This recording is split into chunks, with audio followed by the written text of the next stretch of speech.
हर हर महादेव दोस्तों, इस वीडियो को एक बार जरूर देखें और वीडियो पसंद आए तो आगे शेयर कर दें और लाइक सब्सक्राइब जरूर करें। चलिए देखते हैं। और ये गृहस्थ सामग्रियों के साथ गृहस्थ जीवन में आप प्रवेश कर रहे हैं। इस मंडप में जितनी सामग्रियां रखी गई हैं सब गृहस्थ जीवन से संबंधित है। सभी आप लोगों को कुछ न कुछ संदेश देती हैं। सबसे पहले मंडप गाड़ा जाता है। मंडप बांस का ही क्यों गाड़ते हैं? तमाम अम्बू बम्बू तंबू आते हैं, कायों का गाड़ दे सकते हैं। बांस की विशेषता होती है, बांस सबसे बड़ा वृक्ष माना जाता है, लंबाई में सबसे ज्यादा होता है, लेकिन जब ऊंचाई पर जाता है तो जाने के बाद क्या हो जाता है? झुक जाता है। यह बांस वर और कन्या को आप लोगों को यह संदेश देता है कि जीवन में आप लोग कितनी ही ऊंचाई पर क्यों न जाइएगा, हमेशा अपने श्रेष्ठों के प्रति विनम्रता का भाव रखिएगा, क्योंकि नमंती फलिनो वृक्षा नमंती गुणिनो जना शुष्क वृक्षाश मूर्खाश न नमंती कदाचन। फलने वाला वृक्ष और गुणी व्यक्ति हमेशा झुके रहते हैं, मूर्ख व्यक्ति और सूखा पेड़ कभी झुकता नहीं। कुछ यहाँ साइंस पढ़ने वाले भी होंगे, हो सकता है 2-4 अक्षर पढ़ लिए हो तो वो सोचेंगे तो पंडित जी का ढकोसला है। साइंस को सिद्ध करता हूं। ये मंडप जो हरे बांस का गाड़ते हैं, हरा बांस जो होता है विद्युत का सुचालक होता है।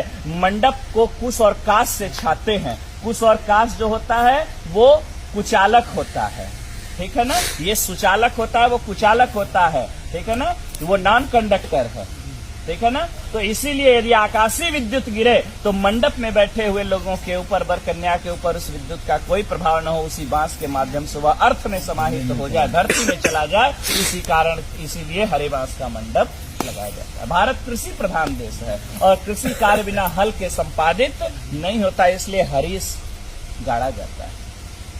मंडप में ओखली और मूसल पुत्रोत्पत्ति की क्रिया को प्रदर्शित करने के लिए रखा जाता है। सील और लोढ़ा, सील हटा दिया जाता है, लोढ़ा लगाया गया था। अभी आपने लोढ़ा बच्ची के पैर के पास से हटाया। इसका यह भाव है कि हे देवी, ये विपत्ति रूपी पहाड़ है, आप के जीवन में यदि किसी भी प्रकार की कठिनाइयां आती रहेंगी, मैं इसी प्रकार से उसको अपने हाथों से हटाता रहूंगा। मैं आपके मार्ग को प्रशस्त करता रहूंगा, आपको घबराने की आवश्यकता नहीं है। इसके बाद मंडप में रखते हैं चकरी।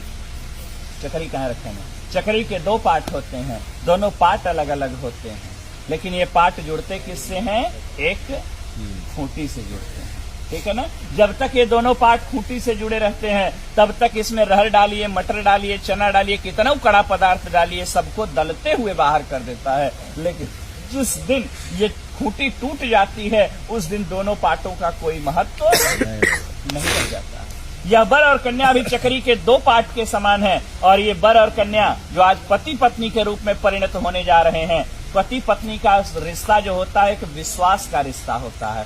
जब तक विश्वास है तब तक पति पत्नी का जीवन बड़ा सुंदर होता है, कितनो अभाव रहे, कितनो प्रभाव रहे। लेकिन जिस दिन विश्वास रूपी खूंटी पति पत्नी के बीच से टूट जाती है, उसी दिन से वर और कन्या अर्थात पति और पत्नी का जीवन नारकीय हो जाता।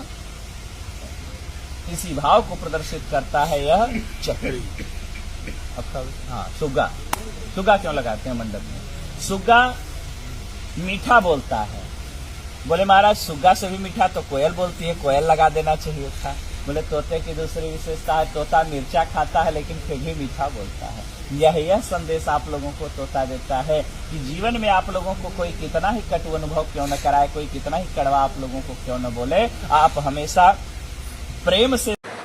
उम्मीद है कि आप सभी को वीडियो बहुत ही अच्छा लगा होगा, तो इसे आगे शेयर करें और चैनल पर नए हैं तो सब्सक्राइब जरूर करें।